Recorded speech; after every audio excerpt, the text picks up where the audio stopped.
All right. I, Welcome. We go. Yeah. go on. All right.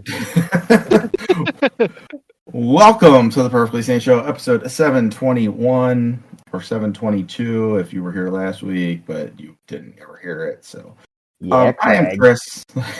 Damn, Craig. I am Chris, as always, joined by Tony. If a tree falls in the forest and Craig wasn't invited to the call, does it make a sound? No, it's not. Nothing happens. If you don't invite Craig to the tree falling party and your backup's not set up yet, then no, nothing's going on. Earl is here as well. A party's not a party till Craig runs through it. Gotta tell his crew he's a fit. Yeah, I forget how that song goes, but yes, I am here to save the day. Mighty Mouse will save the world. How's it going? I'm not even on my first drink. It's been a long day. Oh no. Mighty Mouse. I'm with you. It has been a long day. It has. This is not my first drink, but I don't think I'm as drunk as Earl. I get it. I'm drinking my first drink now. It's just a day. I wish I had an excuse of alcohol. He said that would be fun. He's drunk on exhaustion. Fair enough. Yeah, sorry about last week, everybody. Slipped my mind. I did not invite our recording robot to the party. And we had what I thought was a really, really good episode. Yeah, and great conversations. Yeah. And I went to edit it on Saturday. I'm like, where is it? Where is it? And then I started flipping out, and then I realized that never invited the robot to the recording party. Jeff did make me feel mildly better by being like, well, you weren't the only one that didn't notice. This is true. None of us noticed Craig was not here. I mean, I guess this is why. I guess that's something. This is why, Craig needs to speak up for himself. Though he sometimes does, doesn't he? I blame Craig. Craig should have known he wasn't here. Yeah. Craig did not show up on time. Wasn't he raising his hand and being like, yo, why aren't I in the party? Unprofessional. Yeah, so we talked about a bunch of stuff. The Pope, Grand Theft Auto. I don't think there was any Polygon or Giant Bomb news last week. I think that was the news last week, wasn't it? I thought that was the week before. Okay. It all goes together, but yeah, there was conversations on that. I think there was a conversation on the value of games and gaming. There was a lot of in-depth conversation. So it was a great podcast that you'll never hear. We'll never hear it. And we're back this week. We're going to give you a mediocre one. So, yay us. There is some news. Some stuff came out of PAX that's surprisingly positive for a change. Because most news out of any industry thing is bad. A couple weeks ago, we talked about how Polygon had just been bought. Giant Bomb had lost a bunch of people and weren't sure what the future for them is. Polygon's still shit. Nothing good is happening over there right now. But Fandom has agreed to sell Giant Bomb to its staff.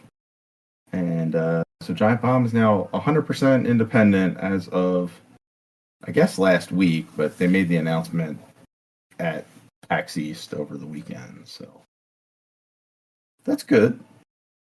Yeah, I'm excited for them. I'm excited. I think it seems like I think it's been a model that has been successful to a degree. Over the past few months, I've really gotten into Kind of Funny.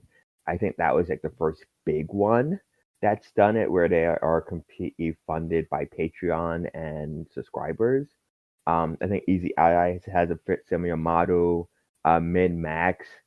Um, so you do get these organizations because I think Jeff Grubb is very honest and frank at times, and I think he said it best is we haven't figured it out. Why should we expect a corporate suits to figure out what game media is? And I think I mean, that is true. I look at those, like, what is game media to you? Because to some people, it's previews and reviews, and that's it. A lot of people, I mean, this is why SEO does this thing. It's game guides. You can like, how do I find this thing? How do I find that thing?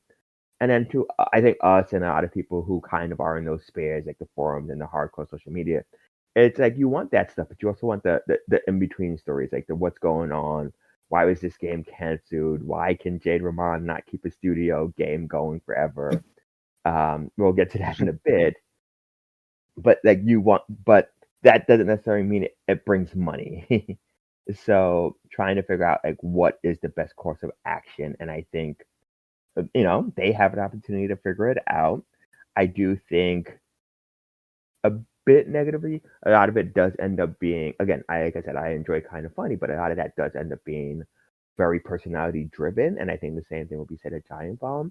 And I don't necessarily think that's a bad thing, but it just means that you are getting what you want to hear about just from like what base do you want it associated with, and that doesn't necessarily mean that you're getting new news. It just means that you want to hear people's take on it. Right. Like you don't sort of tune into Giant Bomb or Kind of Funny or you turn into them specifically for their personalities. People turn into Kind of Funny because of Greg Miller. I assume the same for Giant Bomb now. Like people are tuning in for Jeff Grubb or Dan Reichert. And, I've fallen off Giant Bomb since the original crew kind of left about 4 or 5 years ago. But I'm happy for the people that are still fans of them. This is good for that site. Yes, I guess what I was gonna say is, I guess the short term, I think it's good. I think the long term is, if you're not already a personality, it's harder to break into that space now. Absolutely. So like I guess like yes, the people like Kind of Funny. Greg Miller, big fat following on IGN. He was able to bring that over with him. Jeff Gerstmann, who started Giant Bomb or co-founder of Giant Bomb, that was a big thing. I mean, that is ancient news now. But a lot of things with GameSpot and him being fired because I mean, there's a lot of different pieces, but I think the story that tends to be internet or is that given a negative review to Kane and Lynch, which was opposed to the fact that they were running ads for Kane and Lynch on the website at the same time. And like ads and editorial are two different departments, as they should be. But again, it looks bad when like you're running ads and this company's paying you money and then you're giving bad reviews to their product. But again, big following early days. I think Easy Hours I think is a smaller case. But again, I think that was that Game Trailers was chosen down, and Game Trailers. I don't know if it had a big following, but I think it was something. Again, you had to have been there. I think nowadays YouTube takes the face of it, but having a site dedicated to showing the highest quality video game trailers was a really big thing for about a decade because a lot of sites could not host those giant file sizes and quality. But when that was chosen down, a lot of those people, parlay that. And a lot of these, Nexander, which is the old Giant Bomb crew or Giant Bomb East, a lot of these big Patreons or whatever they use are spin-offs of popular websites. If you don't have those popular websites, where do you get these new personalities from? Right, exactly. Like Remap is built out of the old Vice group, but they have Patrick Klepek, who's a name. They've all made names for themselves as personalities. But yeah, like a group like Polygon, where they cut their whole staff, like they can't all back out and become like personalities there. because they were just writers. They weren't front facing people. They were just writing stuff. So yeah, games media is weird. uh, but good on fandom for realizing that they didn't know what the hell they were doing with Giant Bomb and selling it to people that at least want to give it a go on their own terms, and we'll see what comes out of that. Earl, you mentioned Jade Raymond. Uh, People may remember her as she ex Ubisoft. I believe she was a producer on like Assassin's Creed, like 2 through I think through Black Flag, and then she has bounced since then from studio to studio, and she's leaving another one. Shocker! Who could have predicted this? I there's a lot I don't want to touch on because, but I'm just so fascinated by this, and I tried to find it on Wikipedia. Of course, Wiki says, like it kind of gives you the boiler point, but because there's been a lot of projects, not necessarily studios, but like I think at one point she was attached to like an EA Star Wars game. Um, she was, but there's been like she's been given like high profile studios to do a big game, Mm-hmm. and then it just does not come to be. And again, I don't want to like create a blame. I don't want to. But it's just such a fascinating thing. I don't know if it's just like it's a name or it's just like she there's sold something where it's like you're gonna have this creative vision, you get to do X, Y, and Z, and then she goes there and the people don't give her what they promised. But it's fascinating because I mean, probably more recently, but I feel like I don't know the last time she shipped a game because almost every time I see her name, it is one of two stories. She has created a studio and she's working on X, Y, and Z. She has left the studio. Let's see here. So she was an executive producer on Assassin's Creed 2. She oversaw the launch of Watch Dogs, and I mean, I can't really count. It's 2015. 2015 is the last time she was listed as an actual producer. She was senior vice president of something when Star Wars Battlefront 2 shipped. It's been a while. It's been a decade since she's done anything. So Yeah, not for lack of trying. And again, I was trying to Google what time. I mean, like what studio she had left, but I assume there's not like any like there's probably the website that would track that is probably the type of website I don't want in my history. Right. Yeah. So, yeah. well, she I don't know all the studios, but she left EA and she was doing something at Stadia with Google. We know how that ended up. Um, like the entire service is now gone. Hard to blame her for that. That Yeah, does not. that's not necessarily on her. And then she founded Haven 4 years ago, and that game called Fair Games. I'm not sure what that is. I don't know. Have we seen a trailer for that? I think we have. I think it was another one of their because that's the yeah we did because that's the one with the funky dollar sign, right? Yeah. And there's a Twitter account. When was okay? So there was a CG review. I assume probably at a state of play last year. See when is this from? On okay, so we might have just seen a CG trailer, but what is this from? According to YouTube. Oh yeah, so May 24th. Oh, 2 years ago, May 24th, 2023. So almost 2 years since we have seen this. One does these days. Yeah. So that one's gone now. But yes, part of that also seems to have been a case of, and I think we talked about this a couple of months ago when it happened, is Sony seems just eager about a lot of games as services, which to be fair, Yeah, I think that's Hard to blame them for that. Yeah. And I don't know if we covered this last week. Not that anybody would be able to verify that or not. But we did cover that GTA delayed. But 2K then kind of just funny because they are a subsidiary of Take-Two, who is also they're the parent company of the Grand Theft Auto people. But 2K announced that Mafia: The Old Country will be coming in August, and that's coming in at a $50 price point. So sounds Wow. fun.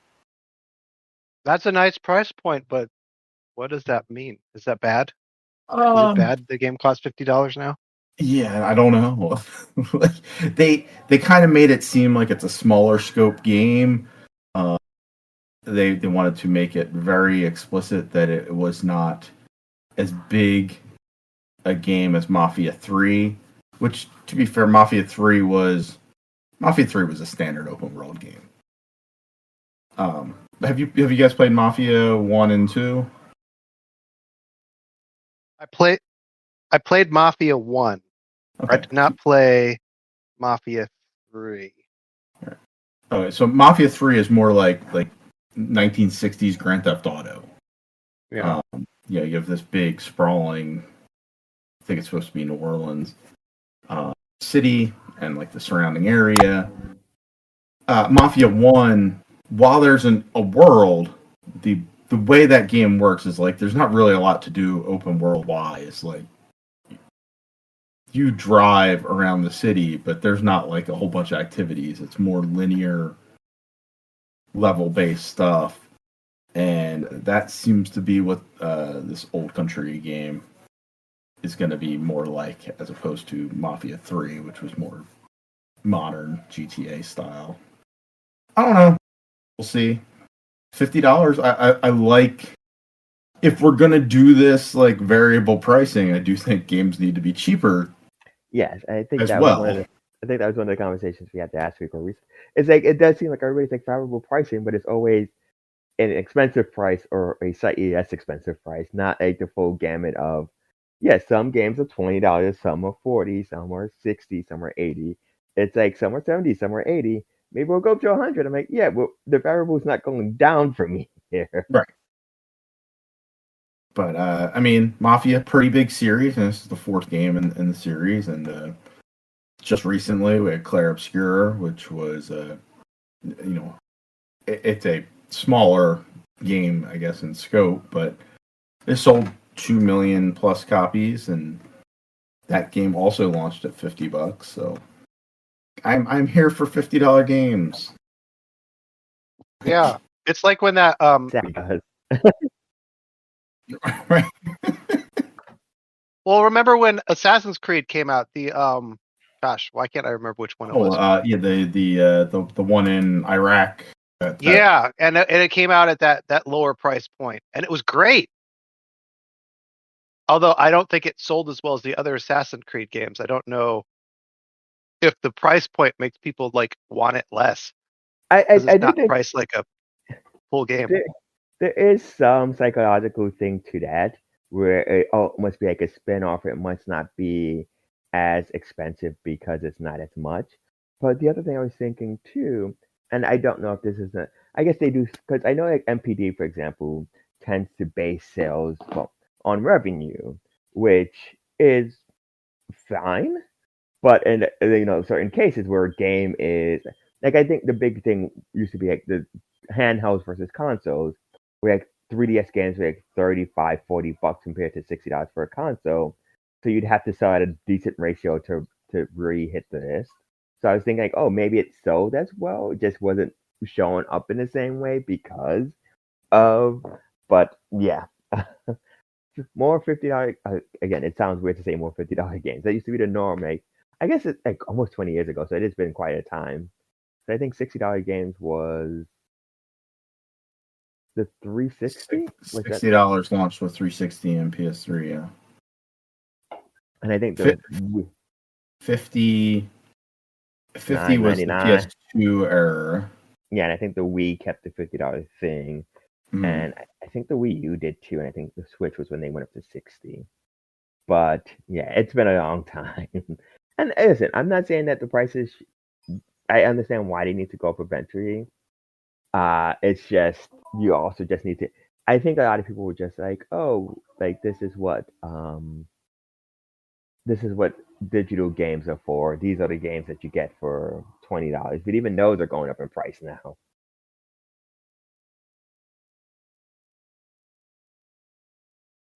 But yeah, I'm interested to see what this new Mafia game is. I'll probably wait for reviews, but Yeah. Although right now the calendar for fall games is pretty empty, so it might be something to play just because there's not a whole lot else coming out around it. that could be.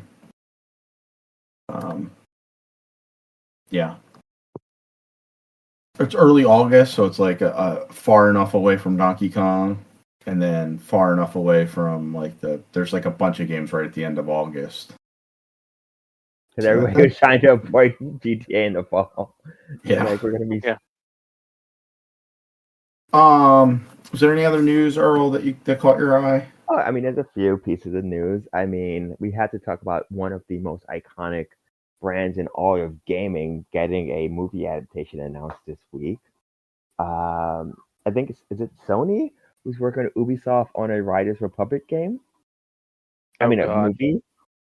I was thinking when you said that, I was thinking Bubble Bobble.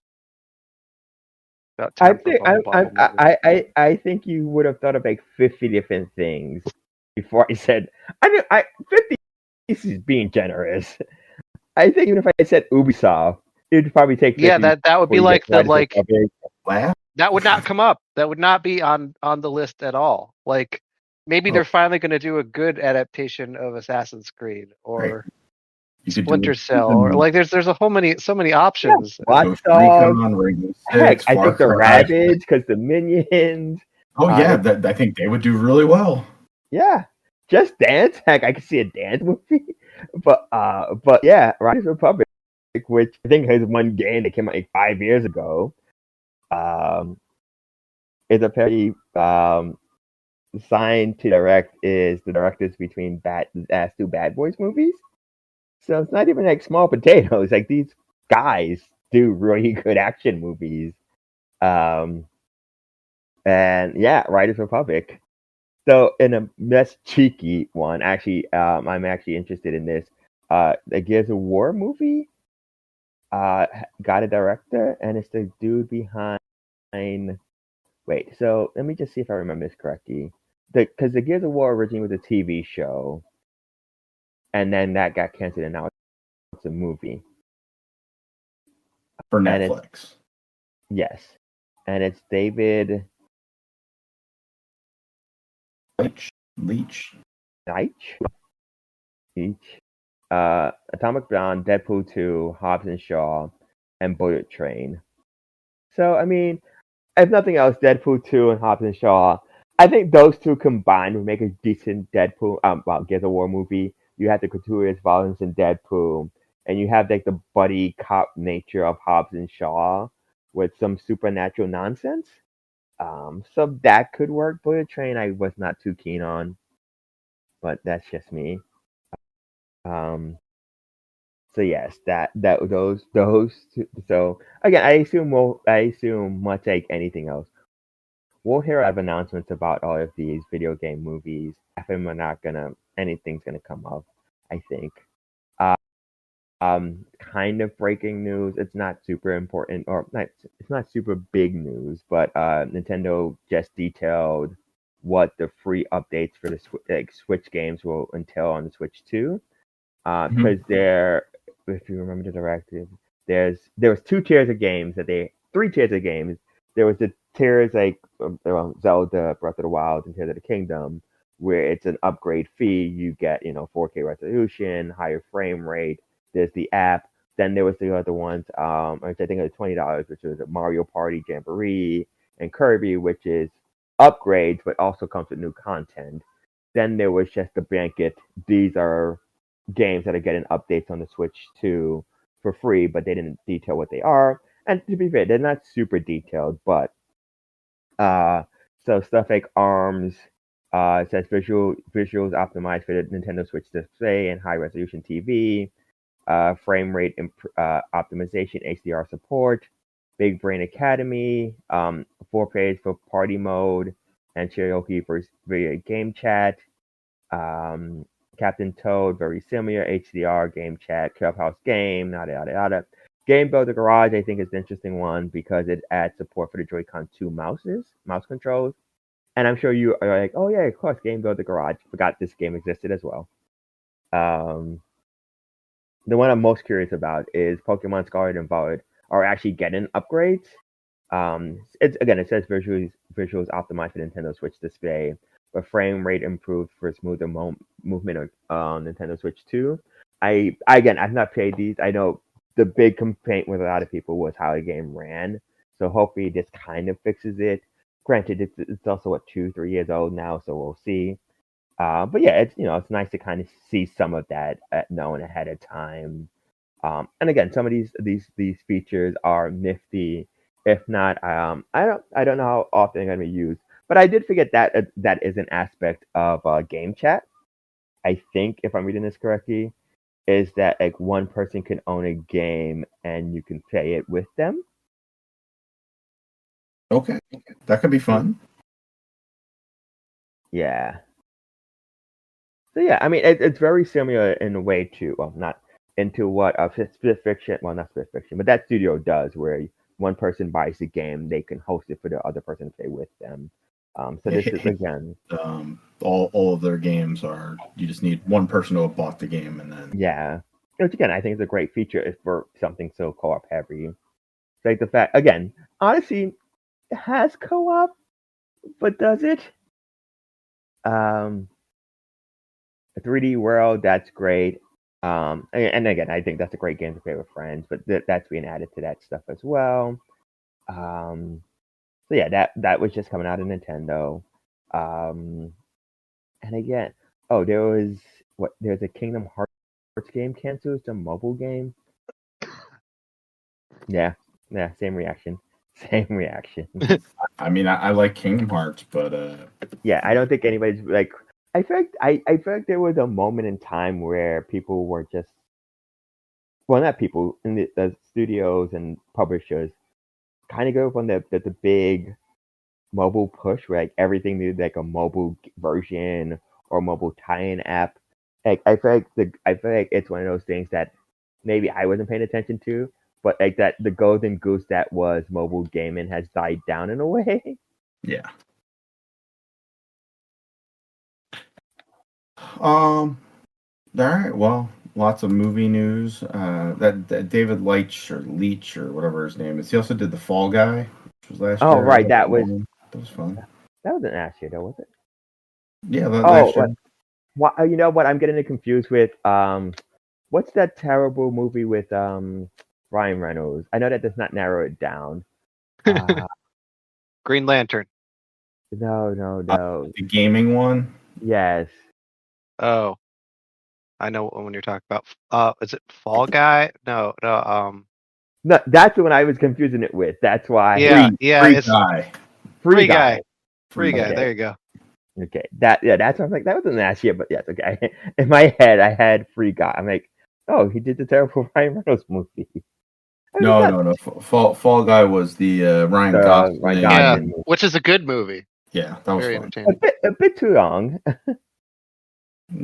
As many movies are. Yes. Oh yes. Marvel 1943: Rise of Hydra was dated next year. That saddened me. I was hoping that was coming out this year. Yeah, I was hoping for a fun action game. I not say I forgot it was coming out this year. I have a tracking spreadsheet of the games I want, and this is on it, so it's hard to forget when you have it written down. Fair enough, but yeah, that is next year. Yeah, and I think that's really. I mean, I'll look around, but I think those were the big ticket items this week. What is the rest of the year look like game release wise? Because we got Ghost of Yote, Metroid Prime 4, Pokemon Legends ZR, the Gears of War remake. I guess a lot of those are potentially summer. Gears is at the Gears, Metal Gear Solid, Delta. They're all at the end of August.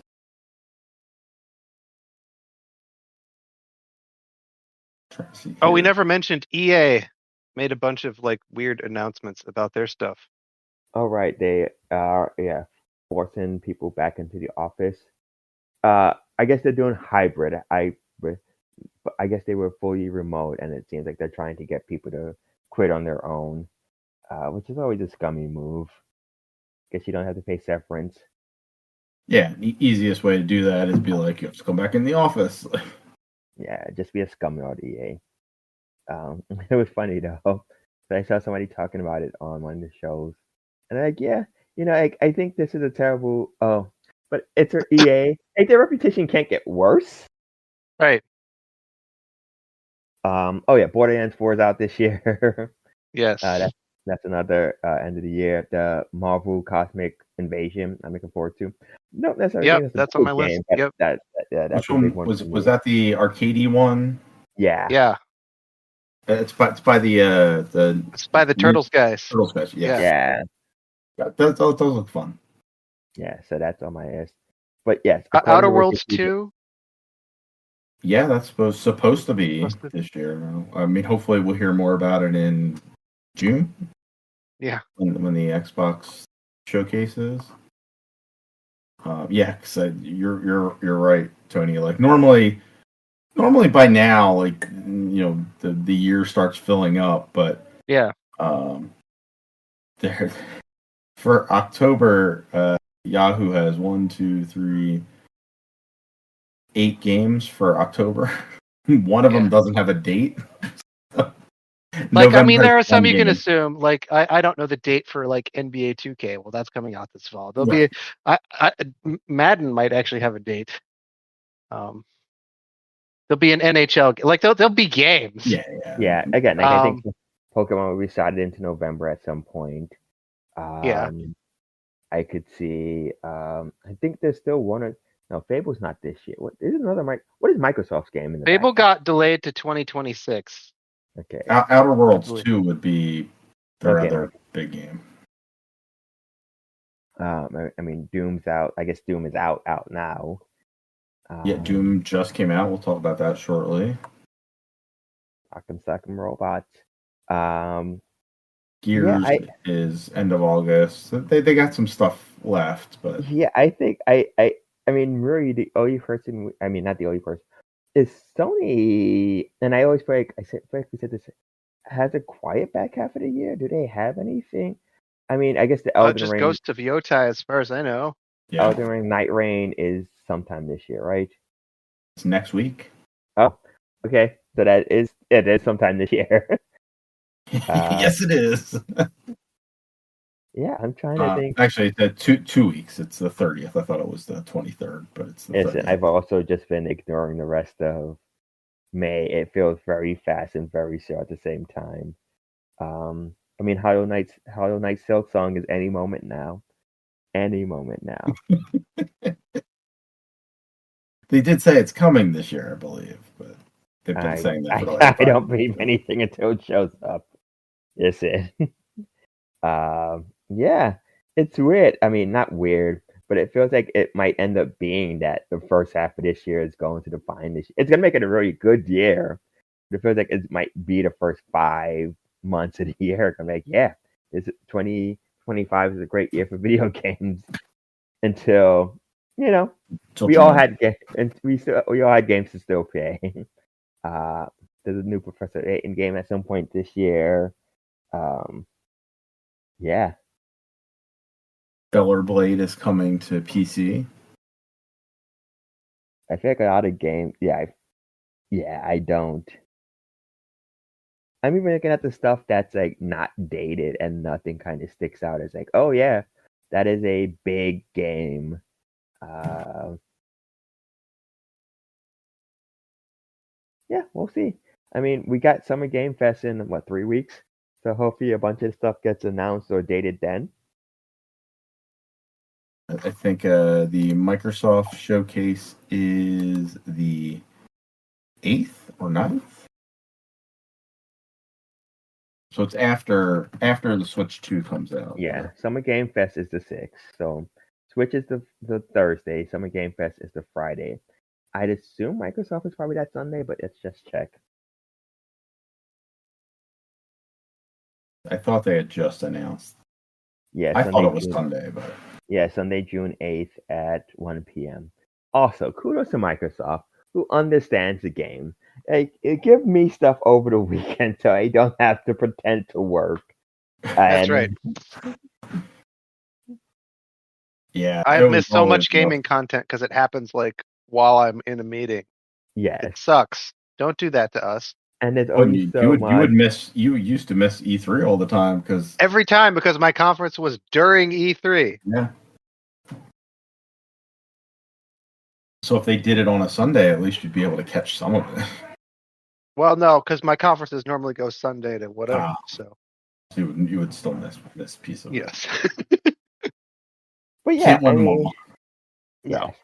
Or yeah, but I enjoyed that, except for that 1 year with the way. I mean, for us, it wasn't that. I mean, it was kind of weird, but the people inside said it was weirder. The one when they had people like come and watch the circus, and like had them in like the rain ponchos. Or Microsoft. Yeah. I'm trying to remember which. I remember hearing about that and seeing them in the crowd, but I don't remember exactly what year that was. I think it's like 2010. No, 2010 would have been Connect, right? So it might have been like 2012. There was some.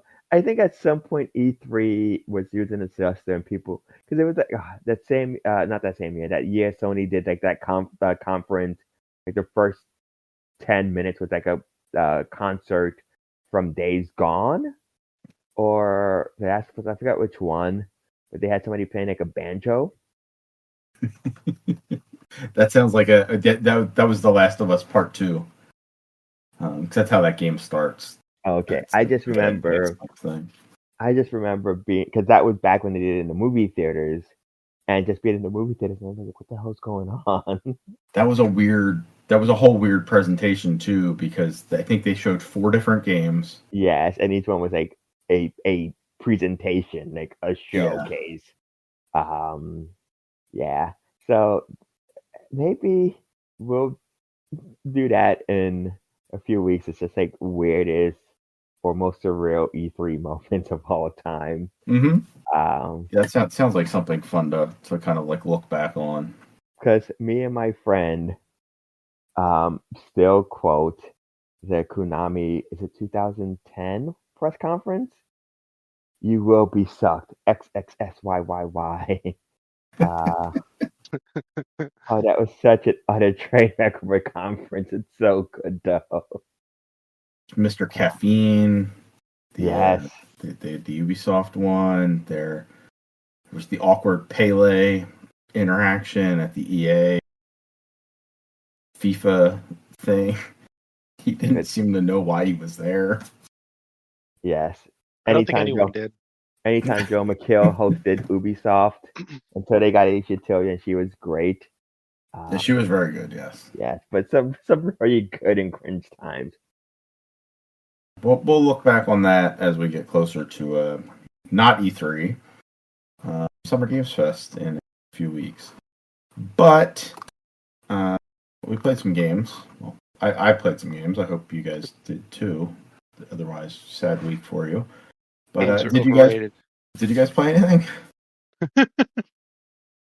So on the show last week, since Jeff's not here, I don't have to confess to him. So I promised I would play Expedition 33. Mm-hmm. I did not, because I was like looking for something to play on my console, because I downloaded Clair Obscur to my PC. Okay. So and I didn't have a console game I was playing.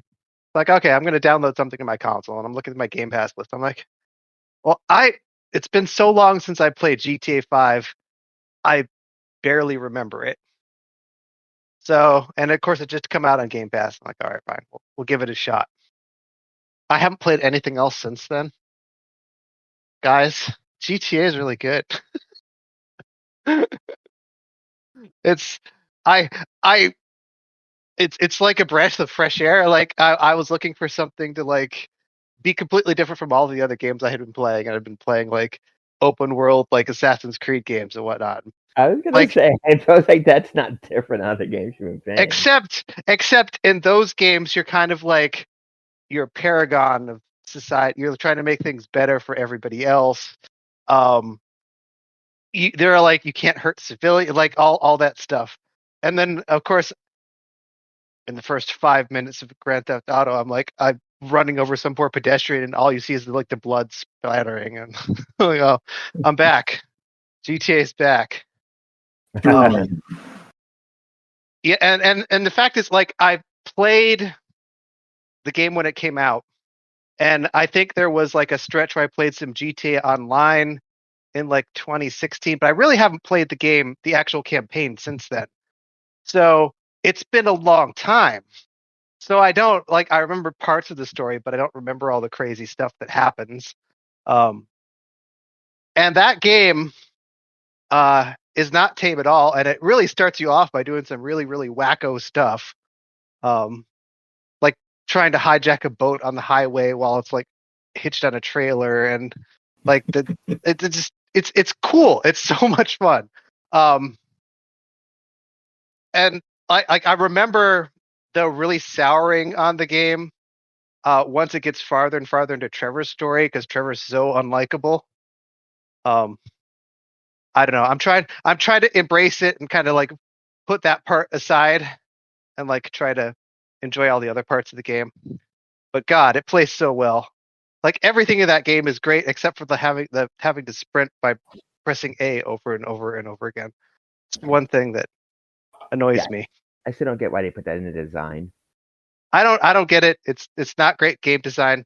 One thing I had forgotten was that your characters like level up like it's an RPG when they do stuff. This is completely gone from my brain. Like if you're doing cool stuff while you're driving, your character's driving level will go up. Oh right, you get better, and you start off pretty shitty. Yeah, it depends on the character. Like Michael's really good at shooting people. The kid, Snoop Dogg, I can't remember his Franklin. Yes, Franklin is not. Franklin's gunnery is terrible. But you can literally go to like the gunnery range and like practice with the weapons and get better. and you can see when you're like switching weapons in combat, like the effect of leveling up has on the damage and the accuracy of the individual weapons. And I like it kind of has that Skyrim-esque leveling where you learn by doing. So like if you spend a lot of time, and I spent a lot of time sprinting by pressing the A button a lot because I hate it, but I make myself do it anyway. Your characters like get better at running. And you like level up. It's I don't know. There are so many pieces to this game too. Like I forget how expansive it is. And how they've like tried to like model an entire society within this whole game. It's crazy. And it looks awesome on the Series X too. I remember it looking good when it came out, but there's no way it looked like this. So I think we forget that GTA 5 originally came out on the 360 and on the 360, right? That game was ancient, and they have made it look like it was a game that was meant to come out for Series X. And like it's been so long since I had that original experience that it's like playing a brand new game. Fun. So I am really, really enjoying it. I think I'm probably going to stick with it through to the end, but we'll see. No promises, but I don't see a whole lot of games coming out that I'm particularly interested in. So you gonna play any of the online? Yeah, I'm gonna see if I can get some people together, play some GTA Online. Why not? Give it a shot. The other cool thing is if you're playing the Xbox Series X version, new achievements. You can get all the achievements over again. Oh, so yeah, I don't know if that tempts you, Chris, but the enhanced edition. I did look today. Our buddy Walt is playing. He's playing on PC, and I was like, "Oh, there's achievements for it on PC." And then I was like, "Yeah, that's a lot of achievements that it has." There's like 77 achievements on that game. And I'm like, that's a lot. I don't know how much I want to play. Yeah. Well, the other thing is like the achievements in that game are hard to get. Yeah, It take a lot of effort. More. I think I'm more in line with you, where it's like, if I do want to play it, I think I want to play the campaign and play through that piece. Like, the online seems fun if you have some people to play with, but I don't want to get engaged with that piece. Right. I don't see myself like regularly getting together to play some GTA Online. It's not. But I'll do it a couple times. Certainly. Let's all get together to play this 13-year-old game. Yeah. Which it just doesn't feel like a 13-year-old game. It just feels so fresh and so new. So I don't know. Definitely worth going back to if you haven't played it in a while. Kind of makes me excited for 6. Like, well, that was the other thing. Is like all our talk about GTA last week, and I was like, I don't want to play GTA. Wish I had that in my life again. Oh wait, I do. There you go. Earl, you get to play anything this past week? Nothing new. I went old school this week, and I realized that I still don't like certain games. So not famously, but I've never been a big fan of the Donkey Kong Country games. But I think I've mostly tried one over and over again. So I was trying to find a game yesterday. I'm like, you know what? Let me try 2. And I think 2's slightly better. I think Diddy and Dixie are a better combination. But it's just one of those things. My brain cannot wrap my head around the way the characters move in that game. I am just so accustomed to Mario or Sonic and their momentum-based movement. And it's not that they don't have momentum. It's just a very different type of momentum. And they're more lumbering. Yes. And it's either that or they're very or they will go. Like, I think Mario and Sonic have to start. Like, if you press I don't know what, I guess not the dash button exactly, but you press it, Diddy rolls, he does like a cartwheel and Dixie rolls, and I think Donkey Kong would roll if you. And you press it and they do it right away. So I would press it thinking like, oh, in Mario games you'd hold down the run button to get momentum. It's like, no, they're gonna go, and I've fallen off so many edges because I'm like, oh no, they're gonna go and not starting up, and stuff like that, and just again, I think there's some good platform. I think I just can't wrap my head around how it works. I will pay some more, but I am not great at this game. I'm gonna be honest with you. And then, I mean, this was kind of covered in news. Well, wasn't covered in news, but I guess really quickly, Killer Instinct Gold, which is a Killer Instinct on the N64, was added to NSO today, and I just gave that a shout for a bit. And one, still terrible at fighting games, so got that going for me. 2, they really need to do better at. I understand what they mean. But like, I was trying the tutorial just to see the button they had it. I'm like, they're like, okay, you got to press FP. I'm like, that's not a button. I know it stands for forward punch or front punch, but that's not a button. Tell me what button I need to press. I understand that each character might have it slightly different or something, but like, if you don't tell me the button and you give me it, then you give me 9 seconds to figure it out. I'm like, none of us is doing this, so not great at that game so far. I'm gonna try it a bit more because I do remember enjoying Killer Instinct. But was not great at it right now. I agree with you that it should just be like, A is punch, B is, A is high punch, B is low punch, or whatever. Yeah. But with this forward punch or not, like, is it dependent upon how you're facing? Well, that's the thing. It shouldn't be dependent on that. I agree. I'm just wondering if it is dependent upon that. Yeah, like I know, is Mortal Kombat? Is it Mortal Kombat? I mean, I think all fighting games do that, like where like directions would be reversed. So that's why they tend to tell you like forward, back, and not like press right, left, left. And I'm Right. like, that makes sense in a 2D plane, but your punching should still be a punch no matter what direction you're Yeah. facing. Just a button. Yeah. If So I press the A button, it should be a right punch, or B button, it's left punch, or whatever. yes. So that is something that I will look into more. Um, Again, like I said, I do wanna experience it a bit more and play around with it a bit more because I think I enjoyed the one on Super Nintendo. Again, it's been forever, and I don't think I've ever played the one on the 360. Yeah, the new Killer Instinct. Yeah.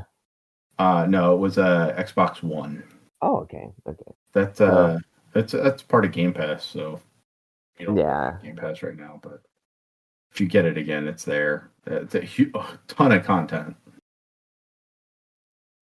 Yeah. They No, supported that game for a very long time. and I do want to get Game Pass because as I was telling my friend yesterday, because you were trying to pick a game, and I'm like, it's such a weird thing because like you don't realize how much you depend on Game Pass until you don't have it, and then I think on my system there are 4 games that I have access to that are not on Game Pass that I can play right now. I'm like, oh, this is so weird. So I need to get it back. I just need to. I've just been lazy because I don't want to spend full price, but I'm probably just gonna have to bite the bullet on that soon. So I do want to get back to South of Midnight. I'm really enjoying that, and I don't want to get far enough away that I just kind of forget about it. And then everybody's been talking about Cure Expedition, and I do want to try that out.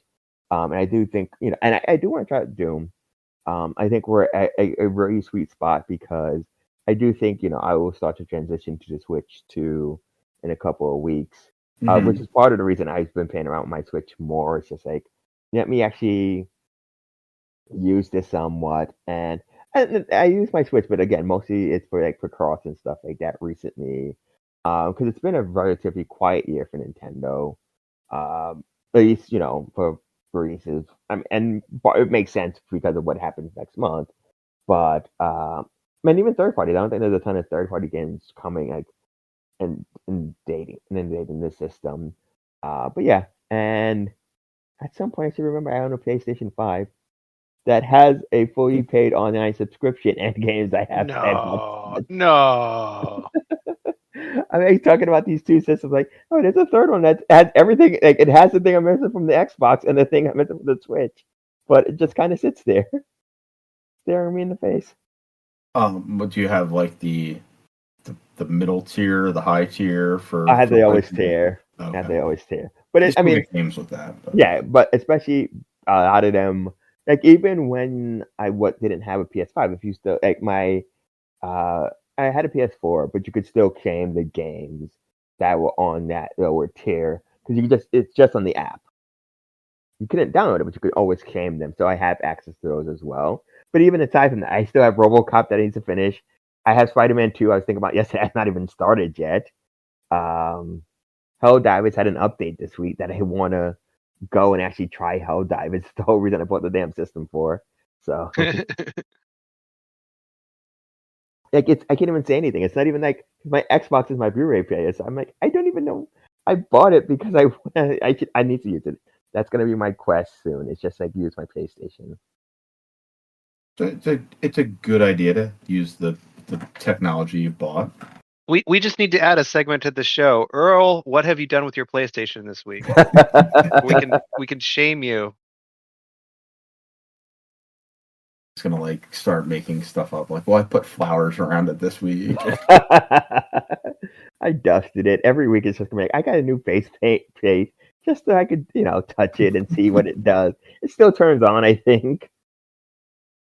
You mentioned Doom, which released today. I've not played a lot of it, but I did play the tutorial level. So a couple things. Instantly, there's way more story in this than I ever remember in any Doom game prior. Like, there's like a full on like 4 or 5 minute cutscene to start this game. Very weird. It's also called Doom: The Dark Ages. And all the imagery is like the Doom guy with like a shield and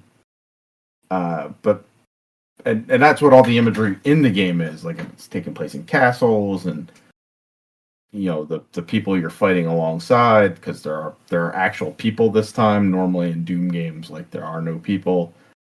You're fighting along like people dressed in armor, but they also all have guns. I don't know what's going on here. But the game's fun. Like once it starts playing, the Doom guy has a shield. You can lock onto people, and then there's like I think you press like right trigger or something, and it does like a shield bash. Like you'll rush the enemy, and it can be from pretty far across. And you'll fly in, and then a big explosion, and any like lower tier enemies will all explode when you do that. And there's like a slight recharge on it, but it's not too long. Like you can kind of spam that. The Doom guy, he instantly starts off with like a double-barreled shotgun, which is kind of fun. Like I mean, it's if you play New Doom, it's that weapon. And it's Doom. Like you're going around, you're getting keys to unlock areas. And like, oh, you need to get the blue key to advance here.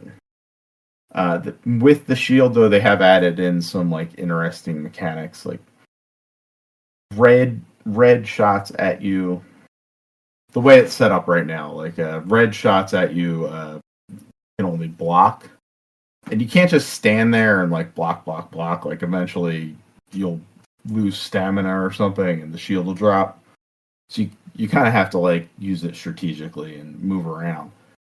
But there's also green shots from enemies, and those shots you can parry back with a properly timed, like you pull your shield up, and if you do that, it'll shoot the energy or the punch or whatever the green attack was from the enemies back at the enemy and do big damage towards them. So it's a neat like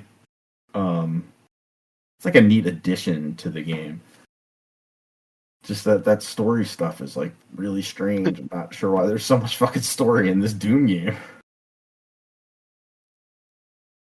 Yeah, you have to learn the lore. I mean, Doom is all about the lore. It always has been. Like I know that the new Doom games have had more story. Like the Doom 2016, there was a little bit more story in that, but not a ton. Like I think there's more story in the start of Doom: The Dark Ages than there is in the entirety of 2016. Oh no, it's just really weird. I can't wait for Jeff to talk about it. He's gonna hate that. Yeah, he's gonna be.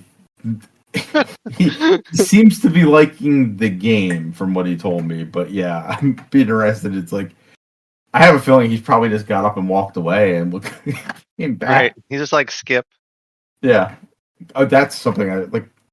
Well, I'm not like one to skip cutscenes because like I kind of want to know what's going on. Jeff doesn't have any issue with that, I guess. So, yeah, be interested to see where he comes in at it. It's very weird that there's so much story in this game. Looks great, plays great. The shield is neat. Setting is super weird, but and it's on Game Pass. So, if you like Doom, go give it a try. Earl, did you play A Way Out? Yes, I have. I finished that with a buddy of mine. What did you think? I didn't love it. I think it's better in the front half. Yes, that is true. I think it's better. It needed to be more of the prison breakout, and less of what happens after you get out of prison. That was kind of funny. It's like the prison break is like the first. There's 6 chapters. It's the prison break is the first chapter of the game. And I even the stuff like where they're on the run, it's the stuff where it kind of becomes a shootout game where this is not made for that. But I did enjoy the characters. I do enjoy the setting. I do enjoy the twist. Mhm. And I think it's a very novel. Have Tony played? No, Are you gonna play? probably not. I do like. Okay, so spoilers for a way out. A game like 10 years, more than 10 years old, I think. But I do like that the final thing is you're playing together with a friend, and the final thing is really one of you have to kill the other one. Yeah, like it pits the two of you against each other. Yes, and it's so and dramatic though. Um, but I do like that the lead up to that because it is kind of a game of skill. Because I played through it twice. The second time, I'm a much better shot than my friend is. So during the shoot, I did a lot more damage to him. Mhm. So like I had the advantage going into the final fight. But we also just you can just go back and reload the chapter because you have to do both endings to get the achievement. Um, but no, I enjoyed it. I enjoyed their dynamic. I enjoyed their characters. But the parts where like you're on the back of a motorcycle or Oh, back of they a were bad. truck and you're trying to shoot and you don't know where you're being shot from. And it does that thing which is very popular back then where like they're constantly talking through all of this. Just like, okay, no, this isn't as fun. I like the stuff where, like I said, them breaking out of prison, like them having to find like, distract the guard to get a tool or talk to people. That stuff is neat. I think the same thing with I think when they go to the convenience store, uh, and then there's parts where it's like, oh, we have to be a video game where like there's the one where you have to chase the dude in the warehouse. Like, this Mhm. isn't great. I like, meeting the wife and kids, I think was fun. So there's really great moments sprinkled throughout. And I really adore the game, but there are moments where it's like, oh, you got to be a video game. You're not a very good video game at that. Yeah, I like the narrative aspects of it as well. It was the parts where you have to kind of. It's not even the parts where you have to play. It's the But the parts where parts where you're it's like, playing the video game yeah, stuff. it's Like, like we got to be a real shoot. Like people want action. It's like, yeah, but this isn't what your strong suit is. and it's. I mean, I'm playing these ass backwards. Like my friend and I, the first game from them that we played was Split Fiction, And you and, paid. It takes two.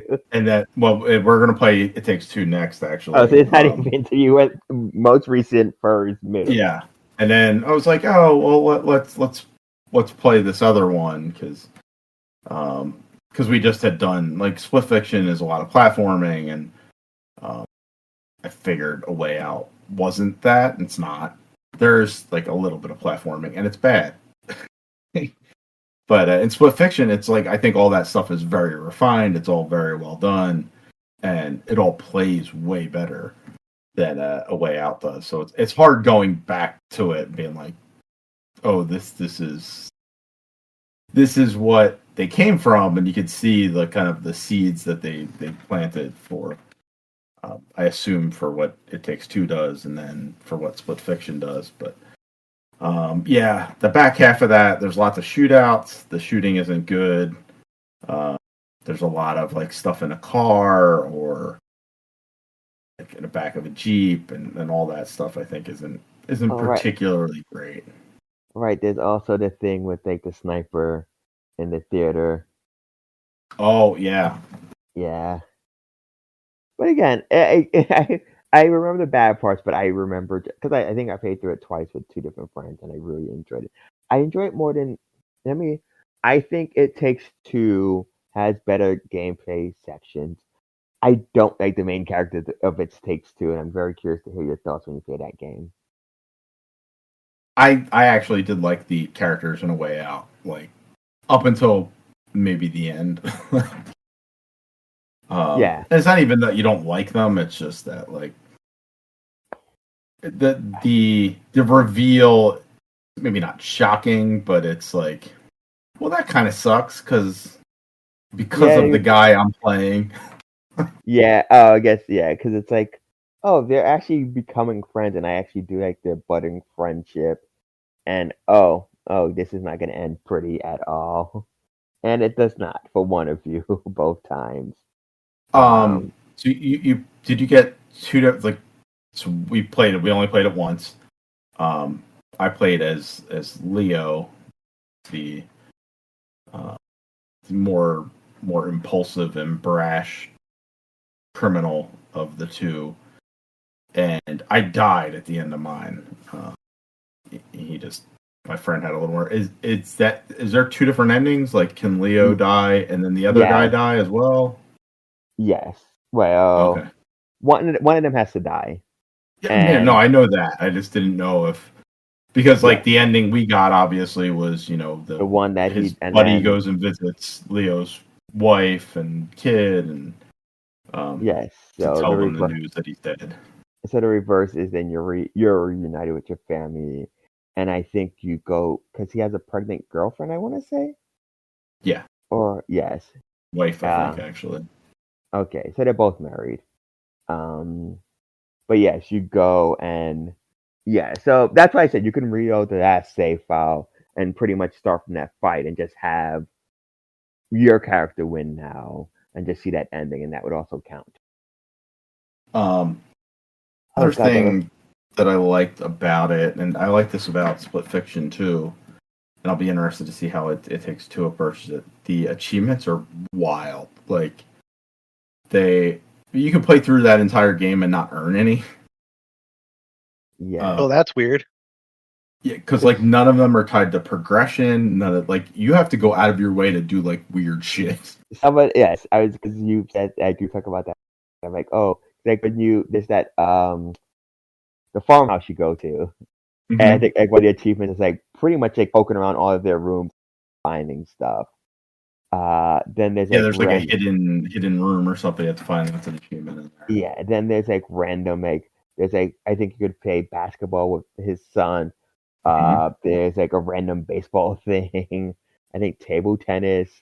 There's a lot of random achievements in that.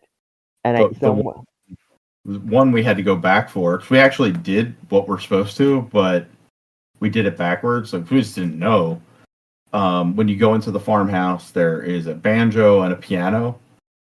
And my friend picked up the banjo, and I like played the piano. It brings up this like very rudimentary music rhythm game for both of you.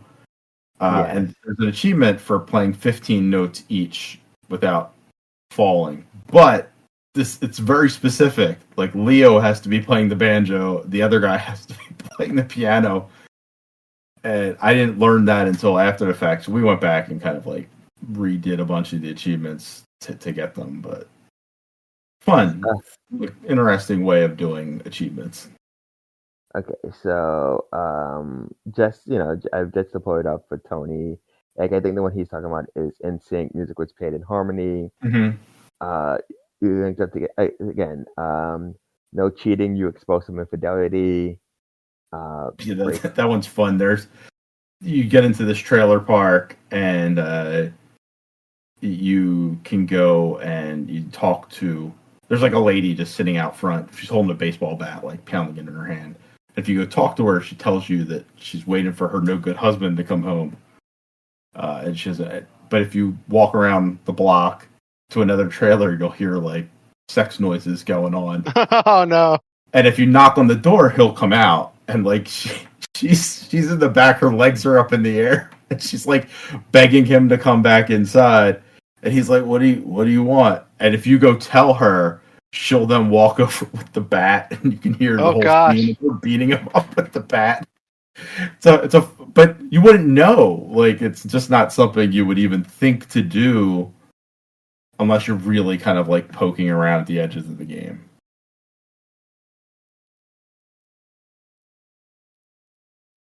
Yeah, it's a fun. And I think it's also it's a fun game, but I also think it's a really good in the sense that it has a narrative that doesn't take itself too seriously, and it works for video games. Because I think sometimes we are all video games are art, so we need these very deep and emotional. Yeah, this has its moments, but it's also two guys breaking out of prison. There's like one like you have to like you're in the woods and you have to like hunt fish, and the fish are just like you basically have to like corner them. Like you're going in opposite circles, so like one person poke it with a stick. Like this is really stupid. Two guys who's fresh out of prison trying to catch a fish and doing terribly at it. Like the Troy It's a Park. lot of teamwork. Like, Yeah, you really got to learn how to work with the other person. and that's one of the things I love about their games is that they are true co-op experiences. They are very much like you can't like I'm just gonna go do this and whatever, or okay, one person's really good, so they'll take control or something. It's like no, you have to work together. The only not the only thing, the thing I would think of that's similar but is a bit more annoying to me is the Gears of War campaigns, where they would switch you off at times, and it would sometimes be like, okay, I have a sniper, I need to cover you as you're making your way through this hallway, and if you don't, it's an instant death for both of you. So it forces you to like, you have to pace yourself, you have to maintain, and I understand why a lot of games won't do that because it can be very frustrating and very limited. But I like that they do this because it is very much a you need to work together. It's two of you in this game. Um, so get your shit together. You need to communicate. And nothing's more evident than that. Like really early on, when you become friends enough that you're both going to break out of jail, and you're not in the same cell. You're in adjacent cells, and so you're both kind of like making your escape. You're doing the prep work for it, and it requires you to like you're using like a screwdriver or chisel or something to kind of chisel away at the toilet behind the toilet. Yes. But when you're doing that, you have no visibility on anything around you, so you're relying on your partner to kind of keep watch and tell you when to stop. Like it's just kind of fun. Like my friend's going, all right, he's coming down. You can like get one or two more hits in and then stop, put it back. Yes, and it's like it's also one of those things where it's not just like, oh, he's in front of my cell. You have to give them a heads up because you have to go through the whole animation of pushing the target back and everything. So you need a lead up time. Yes, again, I like parts like that. The part I thought you was going to talk about, partially because I also just watched, well, not just watched, Thunderbolts, is the part when you're trying to climb up the elevator shaft, and that is one where Oh yeah, that one's good too. because you have to be in sync or close enough because like one person can't just press the buttons too fast, it's just gonna fall over. So yeah, there's a lot of parts where you have to work together really, really in unison and communicate. I think that's the key too, because like the shoot up segments, like one person shooting, one person shooting, you don't necessarily need to communicate as much. Right. But the times when you do need to communicate is like you really need to communicate. You're playing on, it's like timing. Like I need, all right, like we're 1, 2, 3. It's like, all right, I'm gonna go on 1 and 2. You go on 3 and 4, and just count back and forth. And it's some neat stuff. I'll be interested. We're gonna start It Takes Two, I think, this weekend. I've heard the same complaint early that you just gave about it, that the characters and that kind of suck, but we'll see. One other thing that I played before we wrap this up, I started the Oblivion remake. Well, I started Oblivion on 360 as well. I kind of wanted Playing to both see what it Oblivions looked at like. the same time. Yeah, kind of. Bouncing, like I'm playing Oblivion, the remaster on my PC, and Oblivion, the 360 version on the Xbox. And the remaster looks phenomenal. Like when you compare it directly to the 360 version, like it is just way better looking. Experience exactly what you did, Tony, where it's like this world is very empty. It is. Like, where is everything? Like, because so it doesn't happen very early, but you will eventually end up in like a city up north. It's not a very big city, but there's like 8 people in it. Like total. Yeah. It's like there's all these houses but there's just the city is dead. And that extends to when you get to the capital, which is like it's kind of the big centerpiece of this whole map is this like huge citadel in the middle that you can see from just about any high vantage point around the map. And once you get in there, it's like a really neat city. There's all sorts of shops and inns and monuments and stuff. But each of the areas only has like 6 to 8 people in it. It's like this town is dead. And like compared to Skyrim, which you were saying. Yeah, which is also a 360 game. Yeah. And, crazy. To be fair, like Skyrim also, like compared to games that are coming out now, doesn't have the amount of people in it, but it just seems way more lively. And even that opening little town, like River Run or whatever it is, like the opening town in Skyrim that you go to, it's not even the city. Like River Run has more people in it than the capital of Cyrodiil. Like it's kind of wild, just nutty. But gameplay wise, it's fun. Like it's fun to kind of like explore, and the writing is really good. Just it's kind of dead. There is more combat, it seems, in the remaster, or at least I'm running into more combat. Which I don't know. I don't know how they would have like ramped that up, but it's neat. I think it's a good game. I'll be really interested to see how Elder Scrolls 6 turns out, because games have just kind of passed by what Oblivion is now. But it's fun. It looks good. I'll continue to poke at it for a bit. Like it's just, I think it's going to be like one of those things where when we're in between games, I'll put some time into it. Jeff has played 45 hours of it at this point. He has fallen deep into the Oblivion hole, which I find crazy because I don't think the gameplay is particularly great. Like the melee combat is bad. It's and it wasn't great in Skyrim either. It's just a little bit improved there. But it's just funny to watch like Jeff, like who is very gameplay focused over the recent years. What's really the draw of Oblivion, I think, is the quest writing and the character interactions you have. I came across this little town where everybody was invisible. Like you walk into this inn and the innkeeper's like, "Hey, yeah, this town looks abandoned. That's because we're all invisible. Because this fucking wizard down the hill, we think he fucked some shit up, and we haven't seen him. We haven't seen anybody in weeks because we're all fucking invisible. But could you help us?" So like you go down the hill to this like little ruined area, and there's this cranky old like Gargamel type dude, and if you talk to him, he goes, "Oh, that was why they were all so angry with me. It's like I was wondering why they were all miserable the last time I was up and down. It's because I turned them all invisible and they don't like it. So he like gives you a spell to go, like a reversing spell. You go stand in the middle of town and you can make everybody come back. Just like dumb stuff like that. There's no impact on the world outside of like there's an inn, and now because you made everybody visible again, you never have to pay to sleep in that inn. But just like a neat little side quest that just it's like, oh, that's cool. That's a cool little story.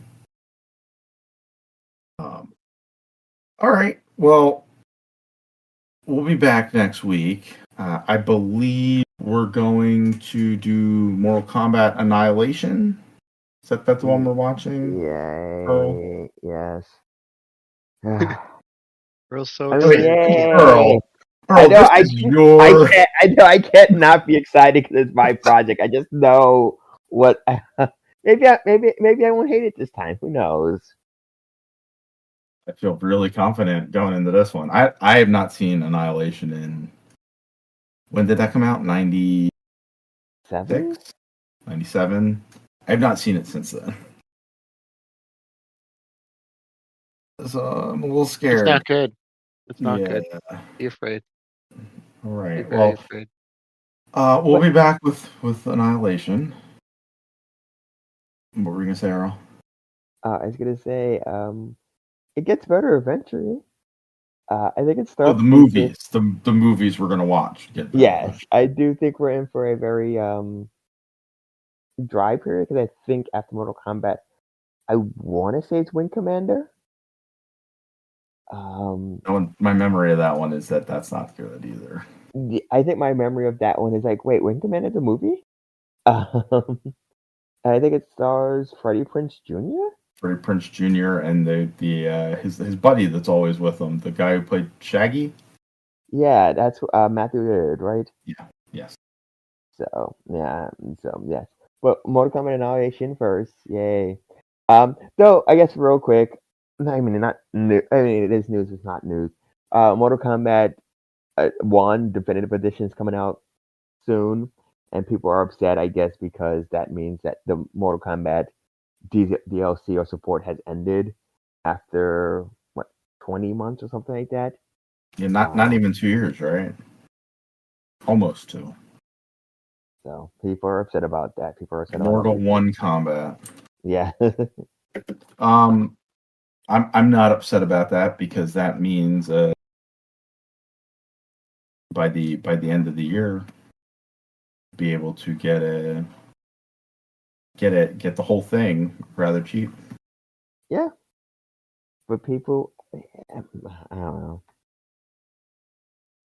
I don't know. But anyhow, wrap it up. Yep.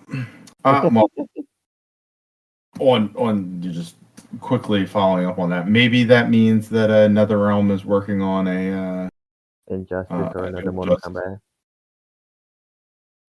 It'd be nice to get We in can only hope. Injustice. All right. Well, we'll be back next week. Mortal Kombat Annihilation. Tony's going to play some more GTA. Absolutely, I will/am. Earl's going to continue to ignore his PlayStation 5. I'm going to turn it on tonight. And Jeff and I will play more Doom. So we'll have some stuff for you next week. And we're quickly approaching the Switch 2. Can I ask? And I know I'm the one who's saying, like, what are your hype levels, the anticipation for the Switch 2? I know we're all getting it, but because I was talking to somebody today, and like it doesn't feel like it's out in 3 weeks. I'm excited for it. I think if there were more games, I think I'd be more excited for it. It's just hard to get super excited for a system that doesn't seem to have a ton of games. Like it has a ton of games, but it's like a ton of new games. I think is the problem. Because like it's like if you were to get the on lineup in a vacuum, it's pretty decent. If you were to get it on lineup and take away anything that's a port of, not even like if it's a this year port, I wouldn't mind.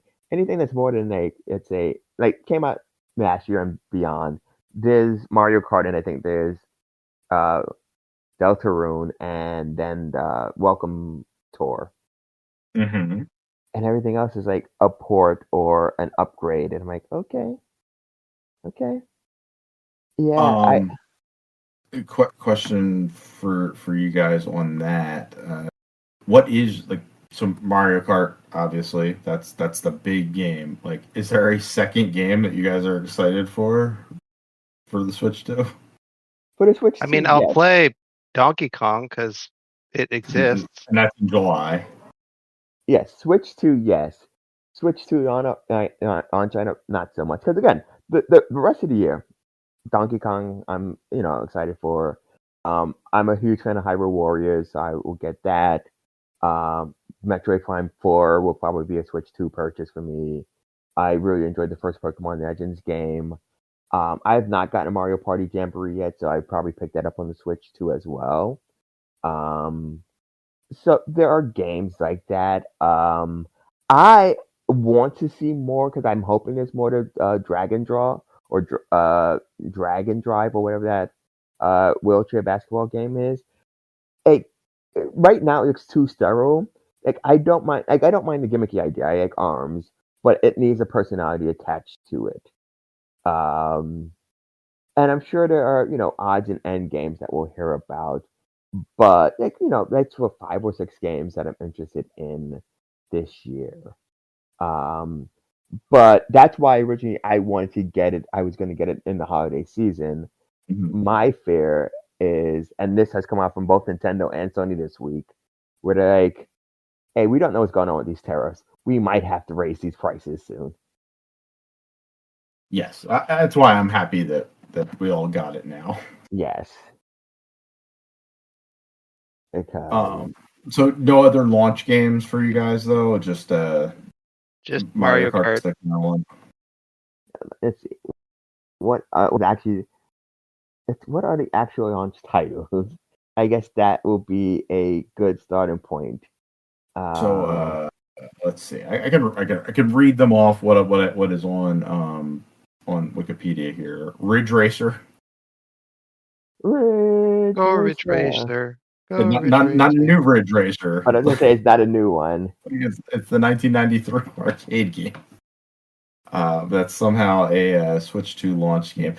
Bravely Default Flying Fairy, which is the HD remaster of the 2012 3DS game.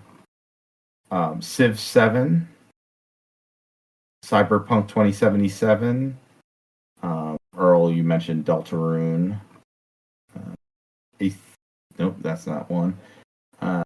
Fast Fusion, Fortnite, Hitman, World of Assassination, Hogwarts Legacy, Kanutsugami, Path of the Goddess, Breath of the Wild, Tears of the Kingdom, Mario Kart. Okay, I will Switch say World Tour. This is probably I'm kind of intrigued by Survival Kids.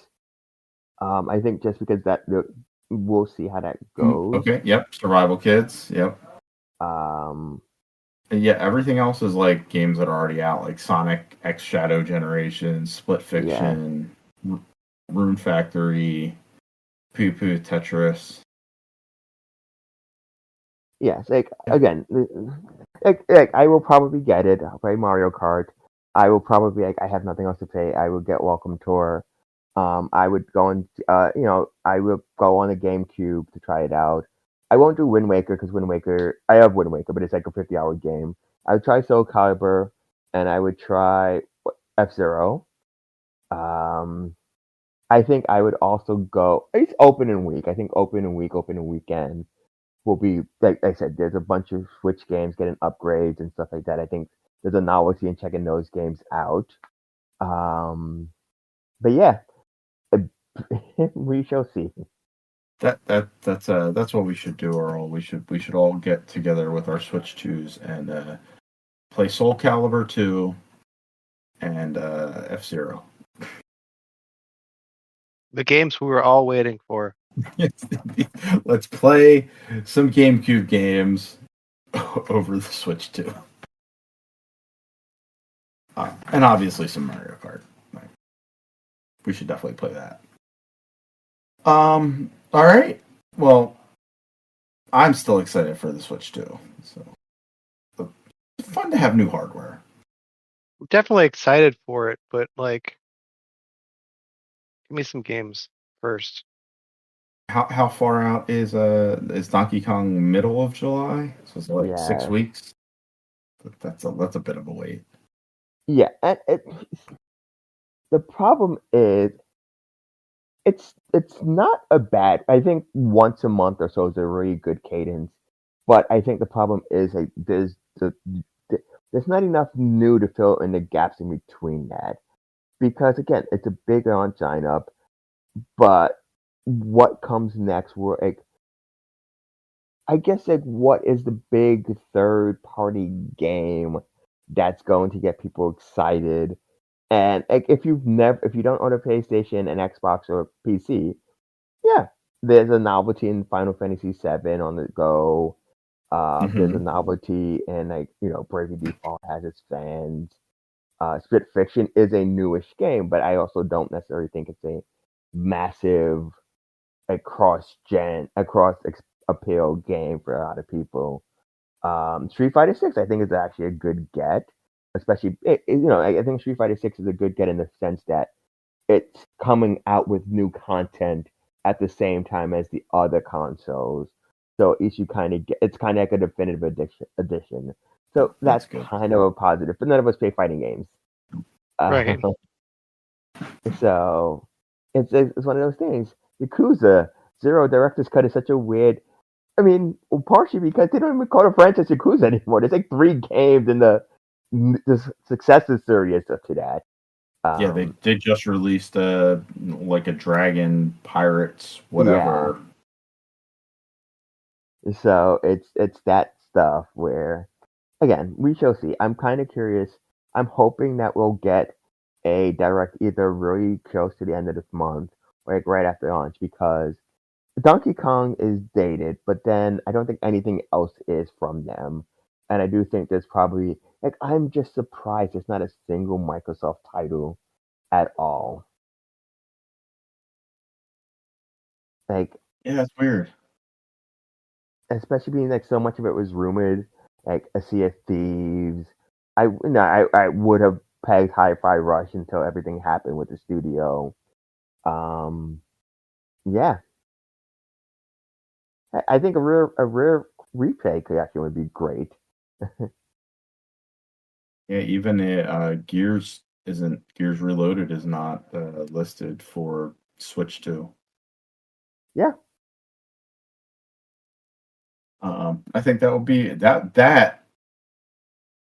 I mean, I already own it on Xbox and PC, I think, but that actually might. I would think about buying it. I think it's a $40 game to have Gears like mobile. That would be weird. I might do that, but it's not listed. So, all right. Well, we will be back next week. Mortal Kombat Annihilation. Some other stuff. Yeah, and some other stuff. Earl, say goodnight. From us here at the Perfectly Sane Show headquarters, we wish you a good night and a happy weekend.